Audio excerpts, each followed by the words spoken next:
Welcome to the horrifying secret tonight. No one is safe. Dr. Can was not James's savior. He was a stealthy traitor who injected him with sedatives to steal the ledger.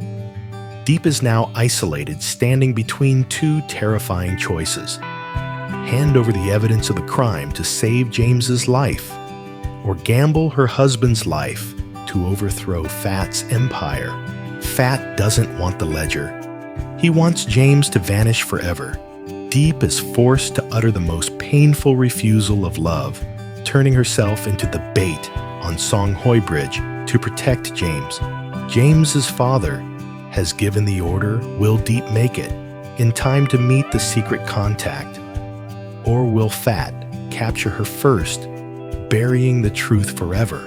Don't miss the ultimate battle of wits where the line between love and justice is blurred. Like and subscribe now to see what plot twist James has orchestrated to turn the tables. Hit the notification bell so you don't miss the moment all the truth is exposed. Following the horrifying confrontation with Dr. Can, the unexpected traitor's silence returned to the wooden house. But this time, it was the silence of an unspoken agreement, a temporary ceasefire. Diep risked everything to keep the ledger, only handing over a forged harvesting map to Duong. The physical fight quickly ended when Dr. Can realized that a violent attack right now would expose his entire network. He left after a chilling warning. The fever will pass, but if the ledger is made public, the price will be blood. With Diep and Ba Huyan's dedicated intervention and care, James overcame the fever. After 3 days in a coma, he woke up weak, but his eyes had regained their sharp focus. In the following weeks, James made a miraculous recovery, quickly regaining his strength. The wound on his ankle healed the scar, serving as proof of his unbelievable escape. But the physical recovery did not completely dispel the encroaching darkness. James knew that his survival only meant the war had just begun. During the quiet afternoons, when Ni was at school and Ba Huyan was in the garden, Diep and James often sat next to each other. Diep told him everything about Duong, about Dr. Khan, and especially about the ledger, the accounting book detailing the human trafficking crimes that had been hidden in the family's iron box. James listened, his face calm. "You did the right thing," he said, his voice hoarse with emotion. "The map is just a location. The ledger is the evidence to bring down the entire empire. Now, we are no longer just running. We hold the only weapon to end this." One evening, the moonlight streamed through the window. After Ni was sound asleep and Ba Huyan had carefully locked the outer door, Diep sat beside James. He took her hand, gently tracing her old silver wedding ring, the ring she still wore as a reminder of her lost husband, and now the man lying next to her. "Diep." James began, his voice deep and warm, carrying a rare seriousness. "I don't want to live another day without being able to call you my wife." Diep looked at him, tears beginning to well up. She knew that under these circumstances, a proposal wasn't romantic, but a declaration of war.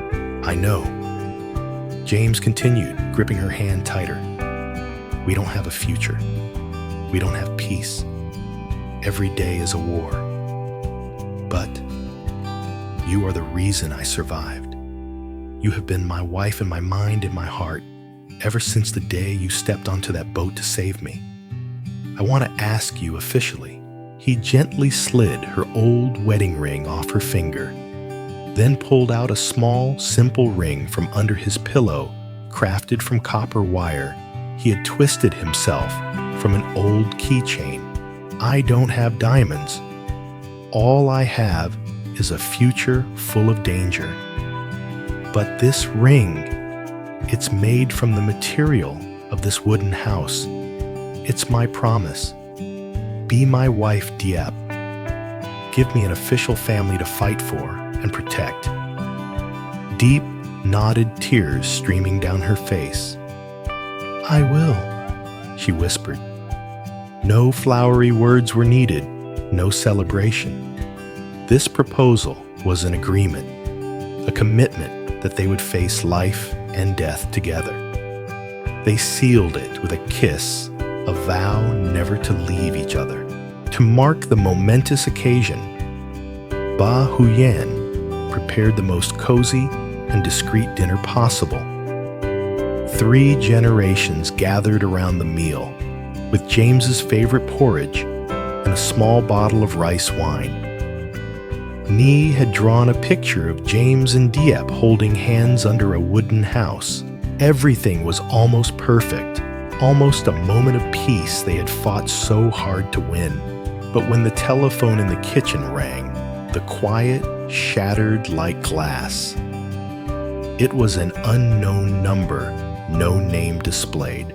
Deep hesitated before picking it up. Hello? Greetings, new bride. A cold, low voice resonated, piercing through the phone line like a safety pin. Congratulations on your humble engagement ceremony. Deep felt her entire body freeze. That voice, it was chillingly familiar. She recognized it immediately. It was Fat, the man she was once promised to the man who had haunted her since her first days in the village and James's father's trusted right-hand man. How do you know? Deep asked, trying to keep her voice steady, but her hand trembled violently. Where do you think you can hide, Deep? Fat sneered. I know everything. I know James woke up. I know he proposed to you. I know you're thinking about overthrowing our empire with that ridiculous thing he stole. James heard the shift in Diep's tone. He quickly walked over and snatched the phone. Fat, James growled, don't touch her. Your business is with me. Fat laughed loudly, the sound echoing through the phone, cold and cruel. James, you've always been a stubborn child digging your own grave. You chose the wrong game, and you chose the wrong woman. Fat's voice suddenly shifted to a deadly tone. You listen clearly, James. I am not Duong or Dr. Kan. I don't need evidence or compromise. I only need obedience. You can have Diep. You can have your miserable little family. But Fat said each word a knife thrust. If you continue to get involved with this ledger business, if you approach Deep as a lover, a husband, or anyone intending against us, I will make you vanish forever. Not a quick death. I will make you disappear, slowly, painfully, until Diep has to forget you ever existed. And if you think I will spare the girl, you are mistaken.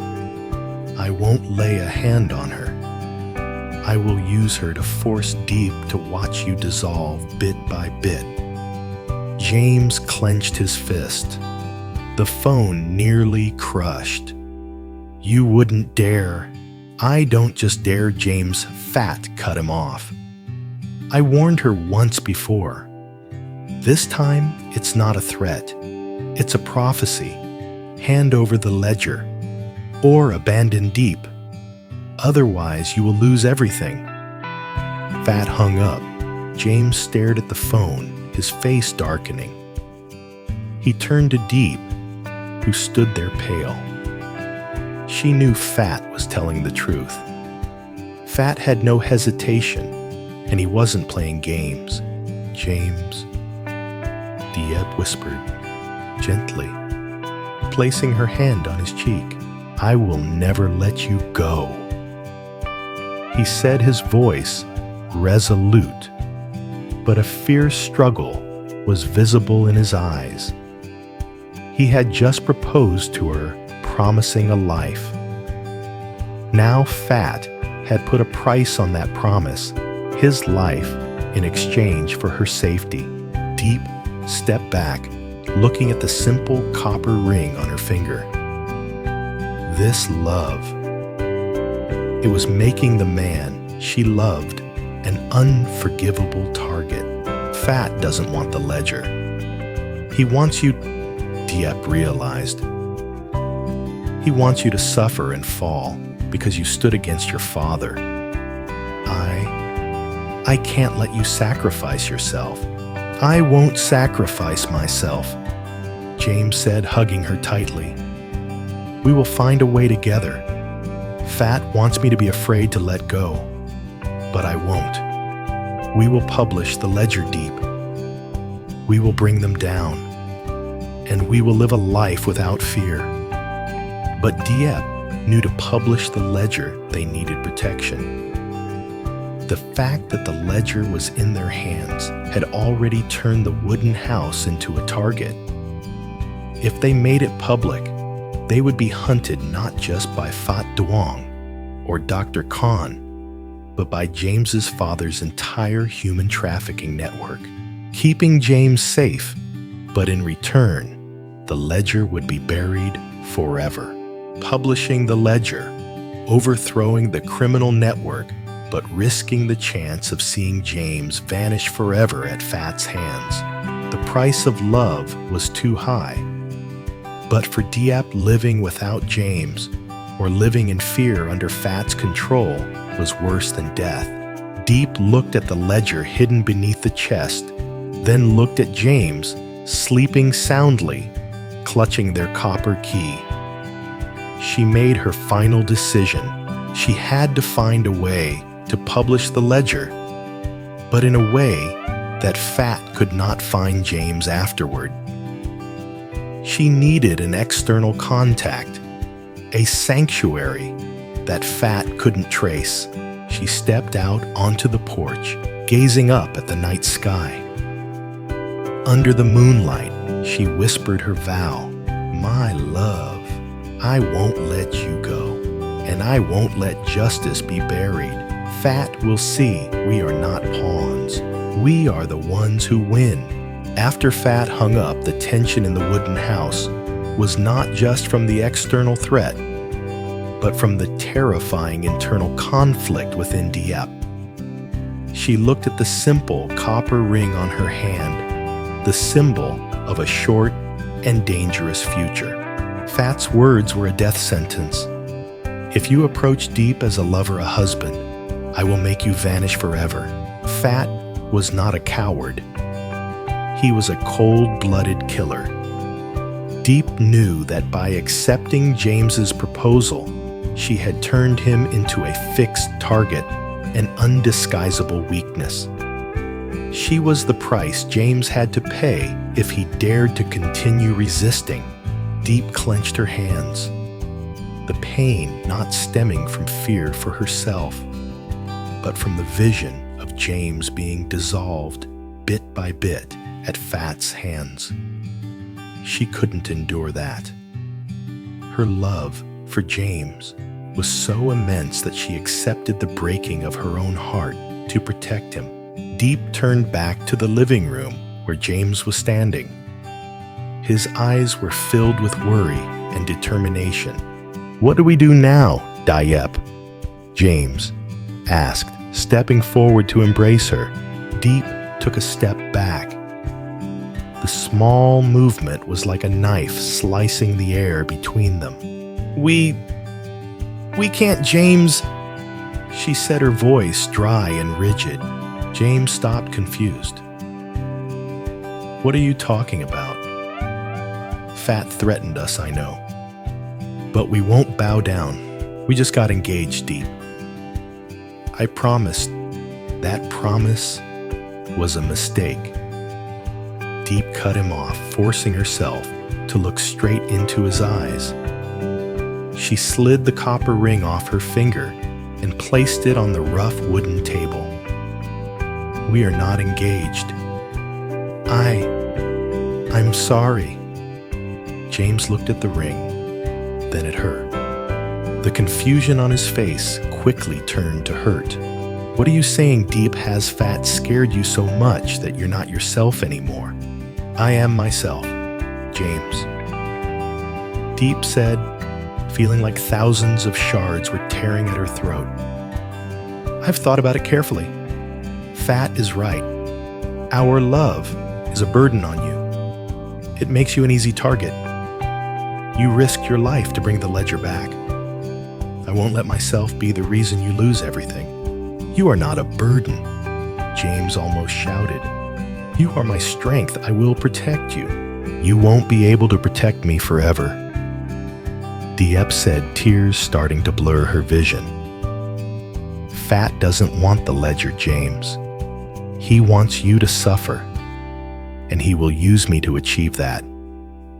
You can stand against a criminal empire, but you can't fight that man when you're constantly worried about my safety and needs. So I refuse you." "James, Diep said, each word a sword stroke. "I reject your proposal. I reject this future. You have to leave. You have to disappear. Not out of fear, but to live and expose the truth. If you stay here, if you stay with me, you will die." James looked at her, his eyes filled with disbelief and despair. He knew Diep was lying, but he also knew the fear was real. He saw the cruel resolve in her eyes, a resolve that could only come from someone sacrificing herself. "You are sacrificing yourself, Diep." "For me," James whispered, realizing the truth. "No, I am choosing survival." Diep countered, her voice still cold. "I have already had one husband lost. I don't need a second one walking toward death. Nee needs a father and a hero who survives to tell the tale. You must go, James, and you must forget me." Ba Huyen, who had been silently listening at the kitchen door, quietly turned away, tears streaming down her face. She understood Diep's pain, a sacrifice that no words could express. James moved closer to her one last time. He didn't embrace her knowing that action would break Diep's fragile wall of defense. He only lightly touched her cheek where her warm tears were rolling down. "I will not forget you," James said, his voice full of promise, despite her painful rejection. "I will go, but not because you rejected me. I will go because you gave me a reason to survive. I will return when I have published the ledger and fat is no longer a threat. And at that time, you won't be able to refuse me anymore." He picked up the copper ring, kissed it, then slipped it into his pocket. He looked at her one last time, a gaze full of love and profound agony. "I entrust the ledger to you, Diep. Protect it and protect yourself." The next morning, before sunrise, James left. He didn't hug. Nee just left a gentle kiss on her forehead. He didn't look back at Diep because he knew if he did, he wouldn't be able to go. He only left his old scarf on her bed. Diep stood watching his silhouette disappear behind the bamboo grove. Her tears flowed, but she didn't sob out loud. She had done what she had to do to keep him alive. She had sacrificed her love to choose his safety. James was gone, but he had left behind a greater burden. The ledger still lay within the iron box, and Diep was now its guardian and the main target of fat and the entire human trafficking network. The price of love was loneliness, suffering, and sacrifice. But for Diep, If James was alive and still fighting, this sacrifice was worth it. With James gone, Diep was no longer just a woman on the run. She was the gatekeeper of a deadly secret. She needed a plan. Diep knew that she couldn't keep the ledger forever. Publishing it was the only way for James to be truly safe. She had hidden the ledger in another location, digging a deep hole under the ancient jackfruit tree in the garden, where the tangled roots made excavation nearly impossible. That night, Diep met with Ba Huyen, mother. Diep said, glancing towards the old bicycle, "I need to get out of the village. I need a person, someone who can help us publish this, someone Fat cannot bribe or threaten." Ba Huyen nodded. "There is a person, a reporter.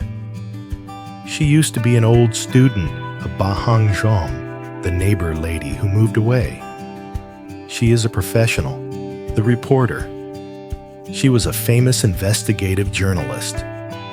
She had previously written stories about missing border crossers. She was ethical, and she had sworn not to stop until the truth was exposed."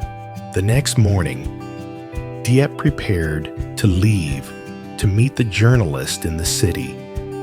She had lied to Ni, saying she had to go buy medicine for Ba Huyen. But just as Diep was tying her luggage onto the old bicycle, the phone rang again. It was the strange number once more. This time, it wasn't Fat. It was a different voice, deeper and more authoritative, James's father.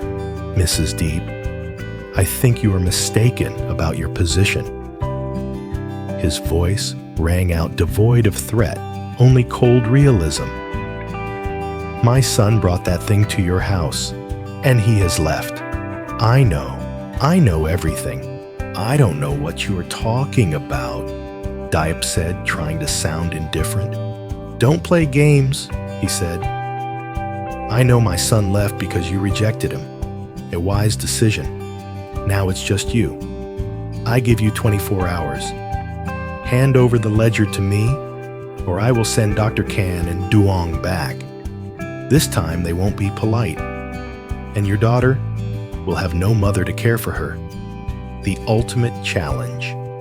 Now Diep knew she was running out of time. The plan to meet the journalist had become exponentially more dangerous. She had 24 hours to escape. She had to trust Ba Huyen to keep Ni safe. She had to retrieve the ledger. Diep turned back, looking toward her beloved wooden house. The copper ring was in James's pocket, but his promise remained, "I will return." Diep cycled away without the ledger because she didn't want to carry a burden that could be traced. She had to act as bait, trying to distract her pursuers. Would she reach the journalist before time ran out, or would Fat find her first? Diep cycled out of the village without the ledger. This was a strategic decision. She would be the bait. She knew James's father and Fat were watching her. By acting alone, she was protecting the ledger, still safely hidden under the ancient jackfruit tree, and more importantly, protecting Nai, who was home with Ba Huyen. Shechemuses Hekor Falkers. Diep wore an old coat and a wide-brimmed hat to conceal her face, blending into the sparse crowd on the village road. She didn't head straight for the city, but took a detour, stopping at a small district market. Here she carried out the first step of her plan. She went into an old internet cafe, created an anonymous email, and sent the first message to the journalist Ba Huyen had introduced. The message contained only one sentence. "The secret of the ledger needs to be exposed. I have the evidence. Meeting location, Songhoi Bridge, midnight tomorrow. Then she used a public phone to call an unknown number, a number she knew Fat could be wiretapping. She said, "I gave it to James." He headed north. Diep knew that the information about James was a trick, but it would buy her precious time by forcing Fat to divide his forces to hunt. However, Fat was not easily fooled. Immediately after receiving Diep's encrypted message, Fat realized that she was trying to publish the ledger, not run away. James is a threat, but the ledger is a death sentence. Fat roared into the phone. "Dr. Can, you stay in the village.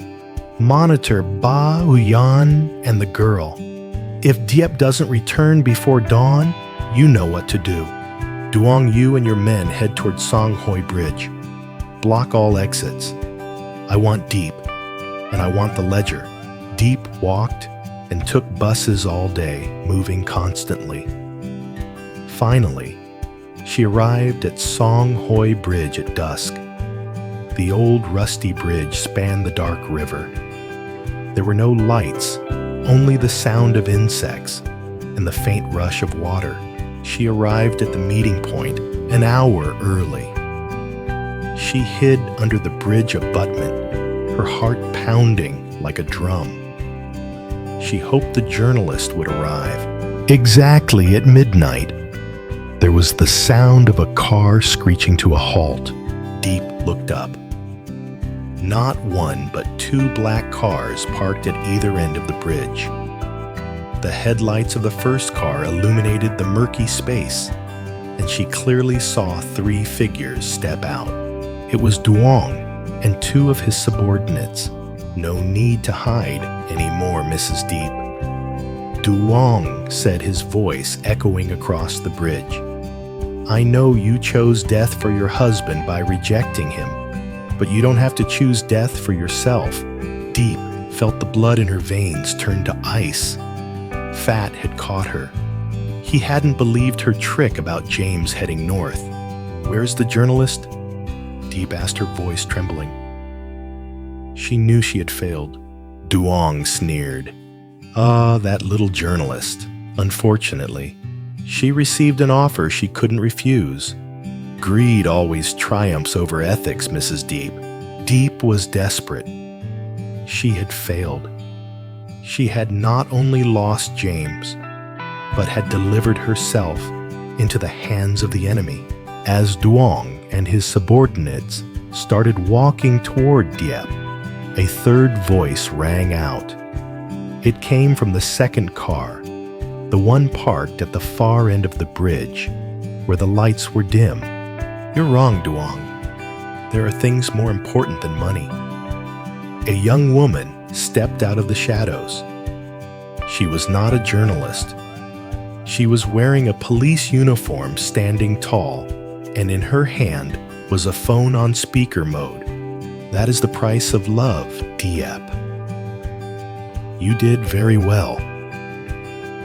James's voice rang out through the phone speaker. Diep was stunned. This was his plan. James had known what she would do.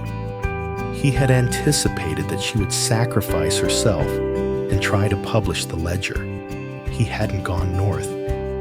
He had sought out the only person he could trust, his ex-girlfriend, who was now the local police chief. "Duong, you received the fake harvesting map from Diep."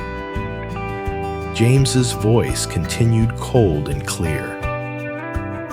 "But she kept the key and the ledger, the evidence of my father's human trafficking network. She rejected me to protect me, and she went to seek help." "The ledger is not here," James said, his voice full of authority. "It's hidden safely, and it will be published unless you and my father confess. We have recorded all of Fat's threats, and the police are surrounding both of you." Duong and his subordinates were completely taken by surprise. They looked at each other, then toward Diep and the police chief. Immediately, 4 other police cars flashed their lights and sirens rushing in from both sides of the bridge. "Stay where you are, Duong!"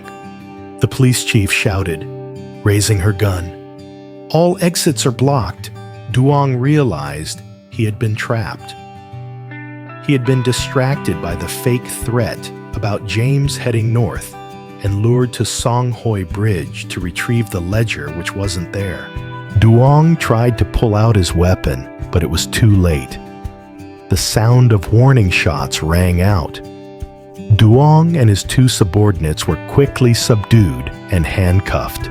Diep collapsed her whole body, trembling with relief. The police chief stepped forward, kneeling to embrace her. "You're safe, Diep." "It's over," she said. Fat was arrested at his private residence along with Dr. Can as he was trying to leave the village. "James, where is he?" Diep asked, her voice choked. "He's at the police station, coordinating this entire operation. He knew you would never give up, and he knew you needed a reason to believe he was safe in order to act." A few weeks later, the ledger was published. The human trafficking network run by James's father was overthrown. James's father was arrested. Justice had prevailed. At the familiar wooden house, the warm morning sun streamed through the window. Diep was stirring a pot of porridge, and Nee was playing with Don. A knock came at the door, not the sound of a threat, but the knock of a welcomed guest. Diep opened the door. James stood there, no longer a weary man, but her man. He was dressed in clean clothes, his wounds completely healed. He smiled the brilliant smile she had always remembered. He didn't say a word. He just took the simple copper ring from his pocket and took Diep's hand. "You rejected me for love, but now there are no more enemies," James said, sliding the ring onto her finger. "I have returned, and you won't be able to refuse me anymore." Diep burst into tears, hugging him tightly. This time, there was no sacrifice, no fear. Only love remained. "All right, Mr. James. I won't refuse you again," she whispered. The wooden house finally settled into silence. The silence of peace. The silence of a complete family. And the silence of justice. Epilogue. A new beginning. Will they organize a wedding? Or are there still obstacles preventing them from being together? The immediate danger has passed, but the shadows of the past linger. James and Diep have both carried heavy burdens. Now that they are safe, their only remaining obstacle is not external, but internal and social. The social stigma. James's family name is now synonymous with the criminal empire. Will the local community truly accept him even as a hero given his lineage? Diep, as a woman who helped expose the village's deep-seated corruption, might also face lingering resentments. A simple wedding. After such a life and death struggle, they won't want a grand showy affair. Their wedding will be a quiet, intimate ceremony, a symbolic joining of their small, resilient family.